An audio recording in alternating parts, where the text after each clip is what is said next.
Sonko alors Sonko a utilisé peut-être un ton boo xam ni dafa clore ce débat bi nga xam ni te mi ngi woon autour de la justice jàpp na ni le procureur bi ñuy teg dafay dépendre si le ministre de la justice. Oui. Le ministre de la justice dafay dépendre si li nga xam nekk moo di le premier ministre. Oui. li tax ñu def comme mooy le premier ministre le ministre de la justice doit se conformer aux politiques déclinées du gouvernement concrètement. Oui, oui.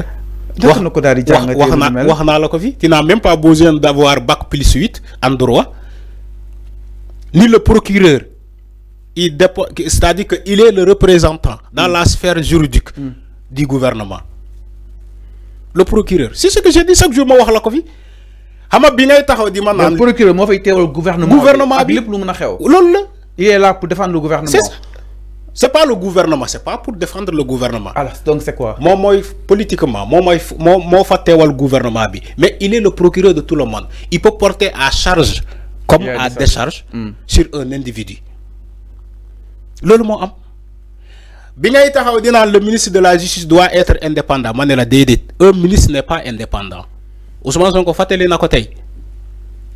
Les ministres ont été nommés. C'est des acteurs politiques.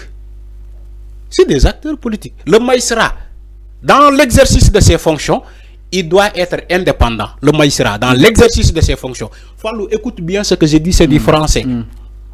Wax naa la ko fi waxaat ko Ousmane Sonko ñëwaat tey Assemblée nationale wax la même chose en tant que premier ministre. Dama ne un magistrat qui est dans l'exercice de ses fonctions kenn warul teg ci moom pression parce que il doit être indépendant. Bu solee robam nekk di exercer sa fonction.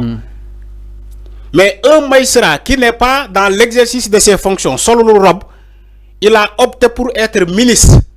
Un magistrat qui devient ministre, il ne peut pas être indépendant. Mais ce fait que ni le magistrat ba moo ko topp c'est-à-dire. déedéet. yow loolu li ngay def ni amalgame la. Amalgame la. Dès que tu deviens ministre, tu es magistrat, nga opté pour devenir ministre. Ñu nommé la.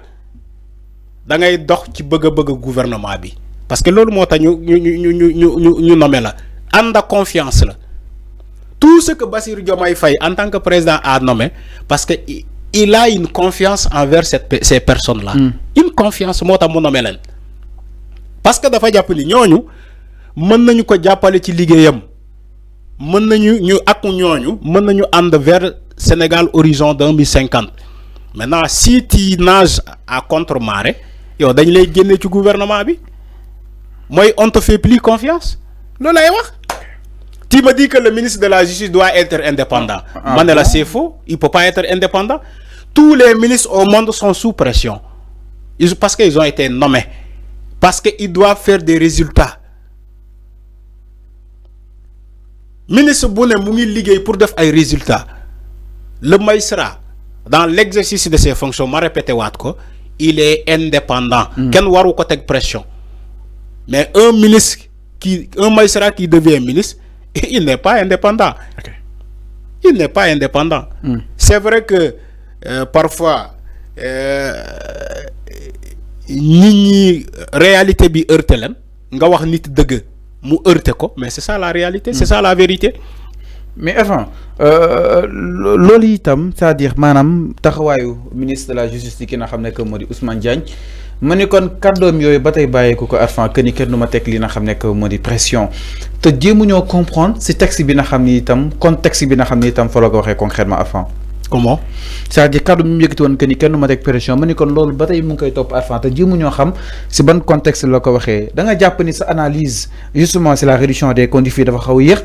Parce que gis neen Waly Diouf Bodiang que ni il faut ñu dissoudre OFNAC pour ñu mën a topp ña nga xam ni itam jamono ji ñoom la ñuy topp si li nga xam ne que mu di la réduction des comptes. Je ne suis pas le seul. Parce que un an Arfan. yàgg na nag. C'est les Sénégalais. Sénégalais ñoo ne justice lu muy doxee dafa yee. Sénégalais ñoo ko wax. 5 ans leen am un an te. C'est ce que j'ai dit Fallou. C'est réduction des comptes. Sénégalais ñoo ne justice lu muy doxee dafa yee. Sénégalais ñoo ko wax. Moo tax président bi le président de la République l'a rappelé keroog ci face à la presse il a dit.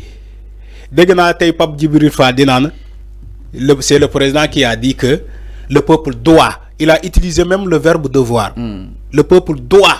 Mais le président n'a pas dit doit. moo mën a def.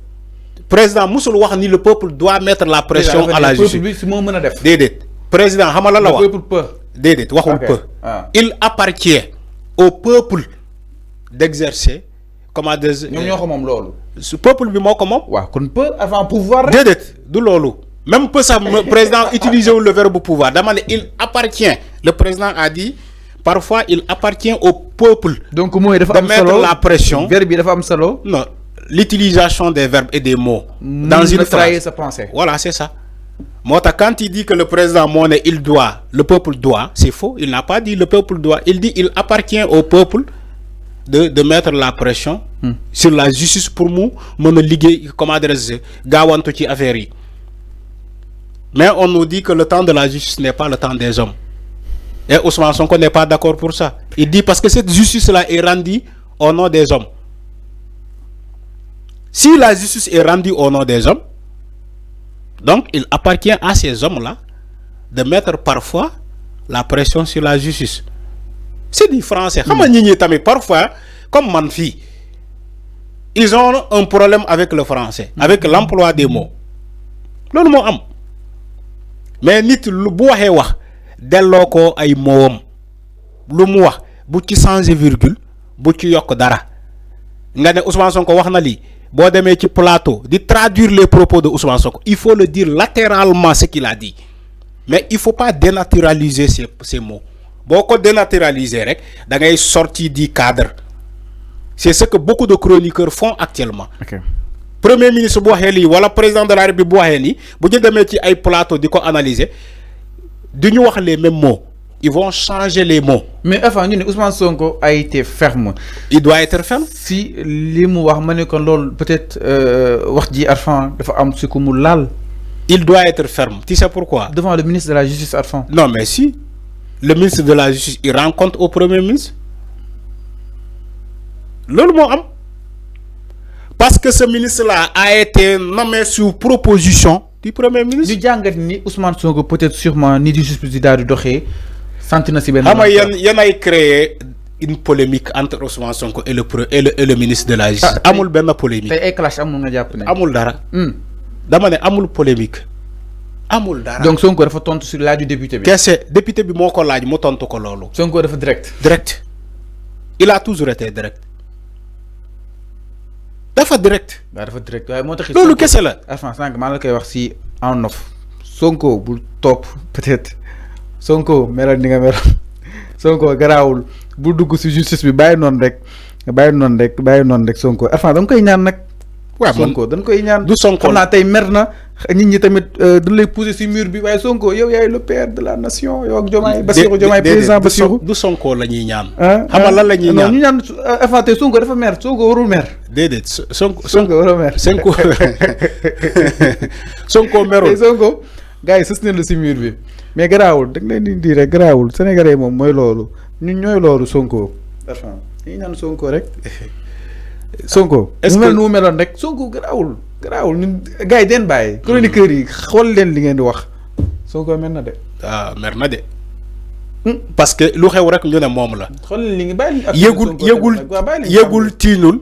ñu ne moom la. bàyyi leen jaamu. xam nga imaginer yow Fallou lu xew rek ñu ne Fallou moo nekk si ginnaaw. dafa métti loolu dafa métti. waaw bu yàggee sax yow da ngay def sax nag. voilà moo tax mu ne léegi dina def. nga def ak ñàkk def. nga def ak ñàkk def ñu ne yow la. Sonko bu mu def Sonko. nga def ñàkk def ñu ne yow la. léegi mu ne la léegi. yéen xam nga ni li ma mës a impliqué wu teg ngeen ci seen bët. léegi dinaa impliqué wu Sonko defee fu ñu jëm.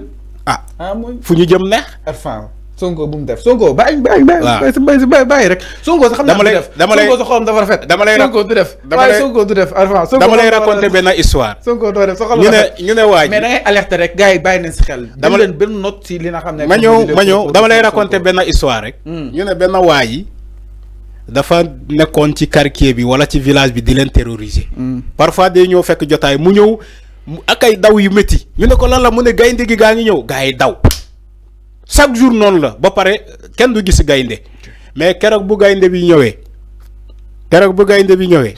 waa ji dafa daw ñëw fekk jotaay yi di leen daw leen gaynde baa ngi ñëw comme il a tendance à mentir gars yi toog ñu ne gaynde ñëwul kii day fenn rek gis nga gaynde gi dafa ñëw gars yi dañoo gëstu rek fekk gaynde dëgg la kon jour boobu dëgg la gaynde gi ñëw na mu def jéye ci kii bi mu def jéye ci village bi moo tax wax lu dul dëgg baaxul. Ils ont habitué à la population à ne pas dire la vérité dans ce pays-là. Les gens ont tendance à manipuler le peuple. Chaque jour, information bu xew rek dañ koy manipuler, dañ koy amplifier. Moo tax bu ñu demee chaque jour Ousmane Sonko moo jàpp lu diw, Bougane ira à Bakel ñu ne non Ousmane Sonko moo woote ñu jàpp Bougane, kii dawal sans permis Amit Ndoye même sans permis de ñu ne non Ousmane Sonko moo ko jàpp parce que chroniqueur la. Sonko nee na lu mu. te Sonko musul yegg dara gars yi day dem ba si juge bi nee la yaa def nga ne waa maa def. waaw nee la demal. waaw Sonko ne loolu mënu ko. mais loolu la ñoom ñëpp ñu ñuy woo ñoom ñëpp ku nekk nee na moom moo def ñu bàyyi la nga ñibbi. mais loolu c'est l'ultime conviction du juge Arfan Sonko naka nangu juge yi rek ñoo àttee noonu. c'est l'ultime conviction quand même. waaw baax na mais Sonko moom xam naa ne moom du def. Sonko moom borom baax la te xam na ni sénégalais yi da nga ko jàppee ñi te mooy le père de la nation Sonko bàyyi loolu waaye alors avant ñem si beneen dossier.